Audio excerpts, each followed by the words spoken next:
From fabulous Las Vegas, PartyPoker.net presents Powerful Poker Profits, starring Vegas Vic himself, Victor H. Royer. And now, here's Vegas Vic. Hello and welcome to our show. This episode is part 3 of our 3-part series on no-limit Texas Hold'em tournaments. In this program, we will discuss and disclose many of the important advanced strategies that successful and professional tournament poker players use in order to provide for themselves an advantage. These are the very same skills and very same playing principles that knowledgeable players use to advance themselves to the final table. However, make no mistake about it, playing with these skills always at your disposal, fully complemented by your store of knowledge of no-limit Texas Hold'em play, is very difficult, and even more difficult to successfully apply to each and every circumstance and each and every poker tournament. Only a handful of the world's top professionals can do so successfully on a recurring basis. The good news is that these skills can be learned, and to help you do this, let's go to the table. If it is your desire to become more than just an average tournament poker player, you are now facing the daunting task of assembling not only the knowledge of the game, but also the required wide range of applicable skills. Many of these skills come with experience. However, there are guidelines that you can learn and follow that will help you along the way.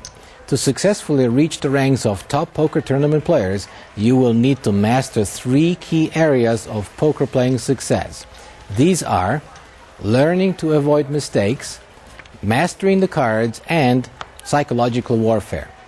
Taking advantage of mistakes made by your opponents is key to your success as long as you yourself can avoid making them.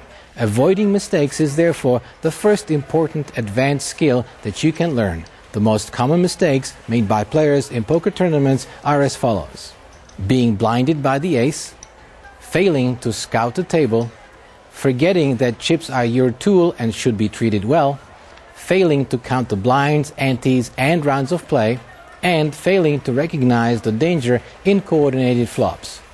Being blinded by the ace is a common mistake. We call this the TV syndrome because many players have seen televised final tables where players play any ace and often win with it. However, playing ace-no-kicker is another prescription for disaster.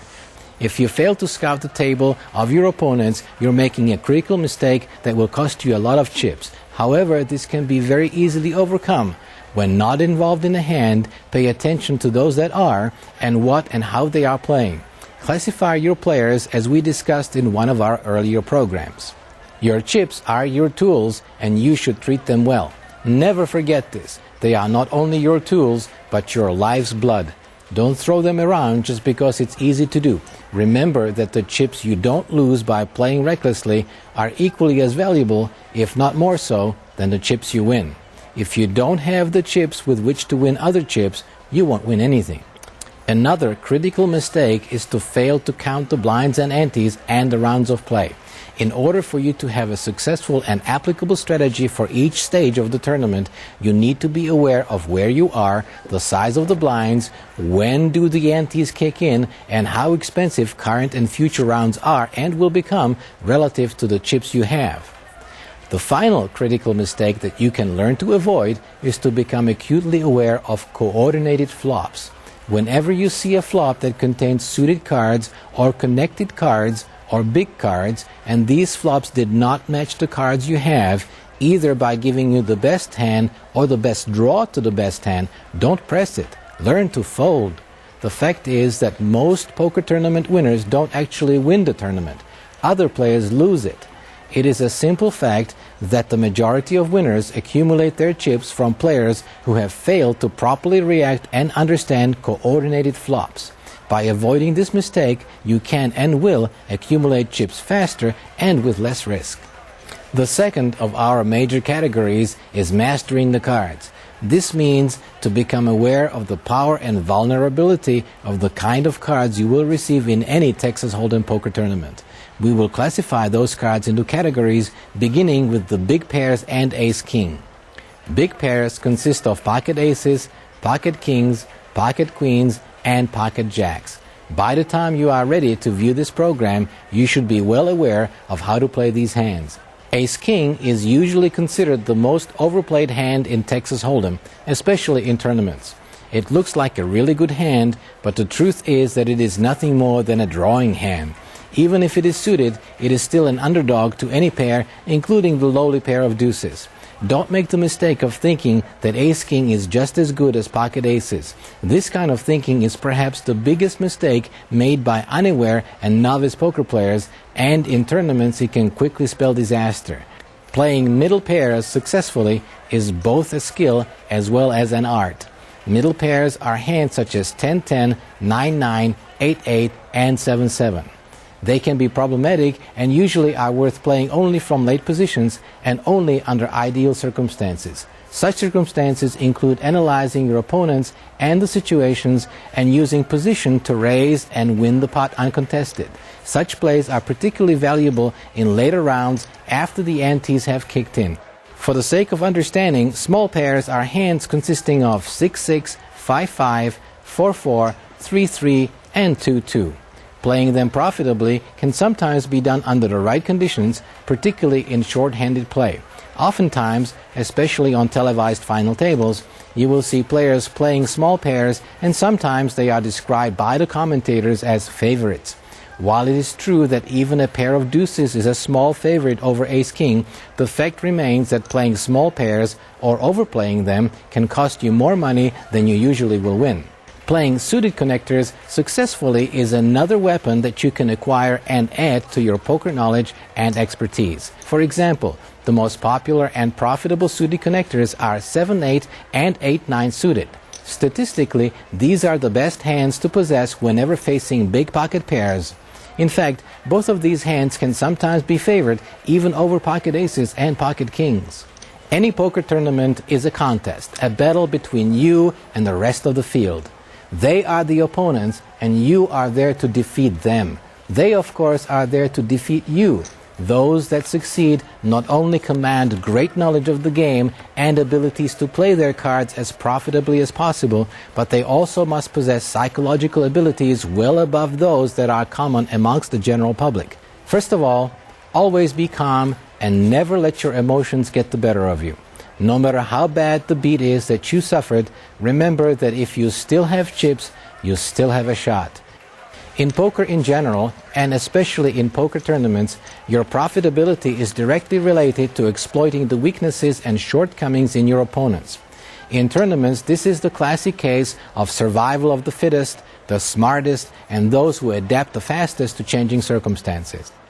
To do this successfully, you must be at peace within yourself and never let your emotions get in the way of clear thinking. If you can think clearly, your judgment will not be clouded, and therefore you will be able to recognize the failings in your opponents and take advantage of them. You can manipulate your opponents into either overplaying their marginal hands or folding their good hands. You can bet the pot, or more than the pot, or less than the pot, or move all in, or entice your opponents to move all in, all depending on how you are able to read and manipulate them based upon your own skills and strengths. Sometimes it is more to your advantage to bet little and let your opponents come over the top of you if you have the best hand. This is the classic deception trap, and it can be successfully employed only if you have been able to identify that weakness and that tendency in your opponent to do exactly that when you give him or her the right amount of bait. In other situations, whenever you encounter an overly emotional player, particularly someone who thinks they are playing very well, you can easily administer a dose of reality, especially if you get lucky against them. This will put them on serious tilt, and as a consequence, they will then feel obliged to aggressively play against you in order to get even. If you do this correctly and have sufficient discipline to thereafter only play with them under ideal conditions where you know you have the best hand, or at least suspect this to be the case, you can usually get all of their chips. Finally, the best way to apply psychological warfare in poker tournaments is by manipulating the size of the pot. by either giving your opponent the right odds to call or the incorrect odds to call, you will be able to manipulate the circumstances to benefit you when you want to win the pot uncontested, or to add more chips to the pot when this is what you want.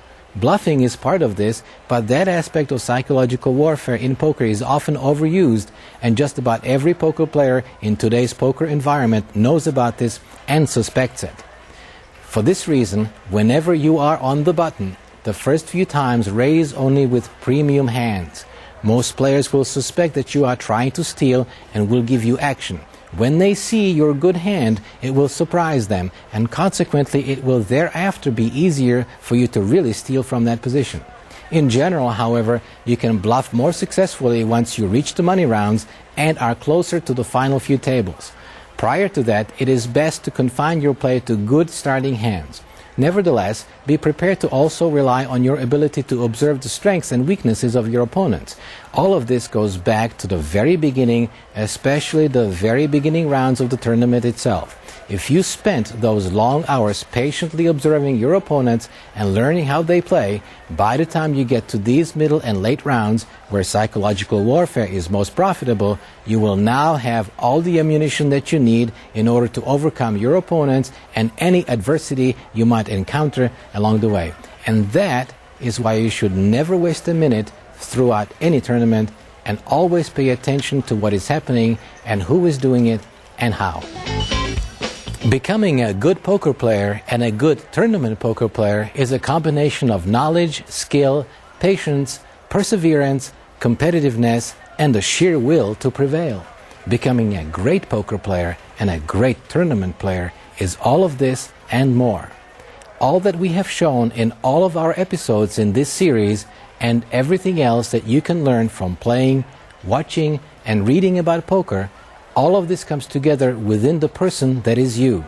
Inside your mind and your being, this then creates that magical tapestry that combines to fill in all the empty spaces until finally there emerges a picture, and that picture becomes you, the successful and profitable poker player.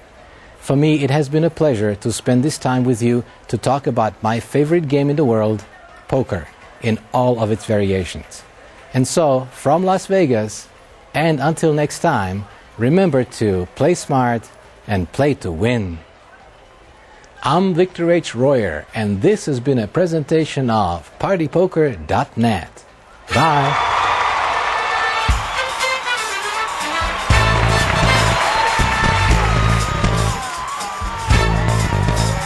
This has been a presentation of MRM Entertainment, Inc. in association with Nevada Production Studios and PartyPoker.net.